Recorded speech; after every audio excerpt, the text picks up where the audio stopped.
Hello बच्चों, let's read the question. The question is a dipole with an electric moment P is located at a distance r from a long thread charged uniformly with a linear density lambda. Find the force F acting on the dipole if vector P is oriented at right angle to the thread and the radius vector. हमें क्या निकालना है? इस dipole पर लगने वाला force निकालना है F, जो किसकी वजह से लगेगा? उस थ्रेड की वजह से लगेगा, जो कि क्या है? चार्ज है uniformly with linear density lambda, और कहां पर रखा हुआ है? वो इसके राइट एंगल पर, मतलब परपेंडिकुलर रखा हुआ है। ठीक है, तो देखिए इस क्वेश्चन को सॉल्व करने के लिए हमारा जो की कॉन्सेप्ट रहेगा, उसमें सबसे पहली चीज तो हमें ये पता होनी चाहिए कि किसी भी चार्ज थ्रेड की वजह से जो इलेक्ट्रिक फील्ड आता है, और हम जानते हैं चार्ज लीनियर डेंसिटी क्या होती है? Lambda equals to charge per unit length Q upon L के बराबर होता है। मतलब चार्ज जो होता है मेरा, वो लैम्डा एल के बराबर हो जाएगा। और इलेक्ट्रिक फील्ड जो आता है किसी भी चार्ज थ्रेड की वजह से, वो हमारा कितना आता है? 2k lambda upon R. जिस डिस्टेंस पर हम निकाल रहे हैं इलेक्ट्रिक फील्ड, वो डिस्टेंस आपकी आर हो जाती है। सपोज इस पॉइंट पर निकालना तो ये डिस्टेंस आर, और इसका अगर लीनियर डेंसिटी लैम्डा है तो 2k लैम्डा अपॉन आर आता है, जहां पर k आपका कांस्टेंट होता है 1/4 पाई एप्सिलॉन नॉट। एक तो ये चीज आपको पता होनी चाहिए। दूसरा, हम जानते हैं कि जो इलेक्ट्रिक फोर्स लगता है वो चार्ज इनटू इलेक्ट्रिक फील्ड के बराबर होता है, QE के बराबर होता है। ये दो फॉर्मूले पता होनी चाहिए। तीसरा, हमसे डायपोल के बारे में बात की जाए। डायपोल का मतलब होता है दो इक्वल और अपोजिट चार्ज एक दूसरे से कुछ डिस्टेंस पर अगर रखे हुए होते हैं तो उसे हम डायपोल कहते हैं। तो ये डायपोल है, तो इसका जो इलेक्ट्रिक मूवमेंट होगा P, वो किसके बराबर होता है? Q इंटू एल के बराबर होता है। ठीक है, और इसकी डायरेक्शन माइनस से Q की तरफ हो जाएगी। अब देखो, हमसे क्या रखा है कि हमें क्या करना है? फोर्स फाइंड आउट करना है डायपोल पर, जो कि राइट एंगल पर रखा हुआ है। तो हमने मान लिया कि हमारा जो थ्रेड है उसकी वजह से जो इलेक्ट्रिक फील्ड है वो इनसाइड द प्लेन है। ये हो गया थ्रेड हमारा। इससे x डिस्टेंस पर यहाँ पर मैंने क्या ले लिया? डायपोल अपना इस तरह से पुट कर दिया। ठीक है, ये डिस्टेंस x हो गई इससे, और हमने इसको क्या ले लिया? इनसाइड द प्लेन ले लिया है। ठीक है, इनवर्ड है। ये हमारा डायपोल हो गया, प्लस q हो गया, ये माइनस q हो गया। ठीक है, और ये डिस्टेंस x हो गई। तो यहाँ पर जो आएगा, एक तो इस पर आएगा आपके पास फोर्स, और एक इस वाले चार्ज पर फोर्स आएगा। तो देखो, प्लस वाले चार्ज पर फोर्स लगेगा वो अलोंग द रेडियल डिस्टेंस लगेगा, अलोंग द रेडियस वेक्टर। ये भी आपका रेडियस वेक्टर है और ये भी आपका रेडियस वेक्टर है। और देखो, ये जो डायपोल है हमारा वो क्या है? इसके परपेंडिकुलर है थ्रेड के, जो हमसे कहा जा रहा था राइट एंगल पर ओरिएंटेड है। बिल्कुल ठीक है, और ये हमारे पास पी हो जाएगा इसका मूवमेंट।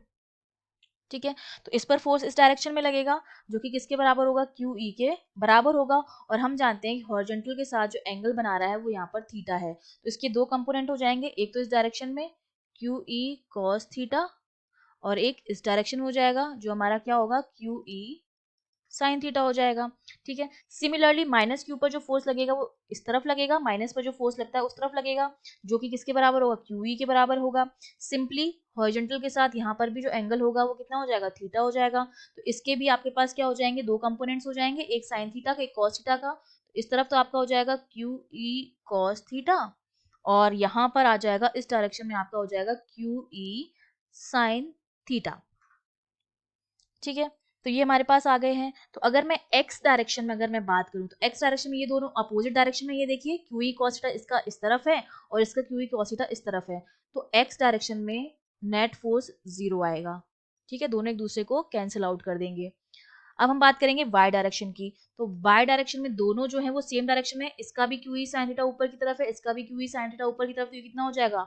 2QE sin थीटा के बराबर हो जाएगा y डायरेक्शन में फोर्स। ठीक है, अब हम जानते हैं कि E की वैल्यू जो है वो 2k लैम्डा अपॉन r होती है, और यहाँ पर हमारा जो डायपोल है वो हमने मान लिया कि डायपोल जो है वो काफी स्मॉल है। अगर डायपोल स्मॉल है तो स्मॉल डायपोल के लिए जो साइन थीटा होता है वो ऑलमोस्ट थीटा के बराबर होता है। तो साइन थीटा की जगह मैं थीटा लिखूंगी और ई की जगह मैं 2k लैम्डा अपॉन r लिखूंगी। तो मेरे पास जो फोर्स आ जाएगा वो कितना हो जाएगा?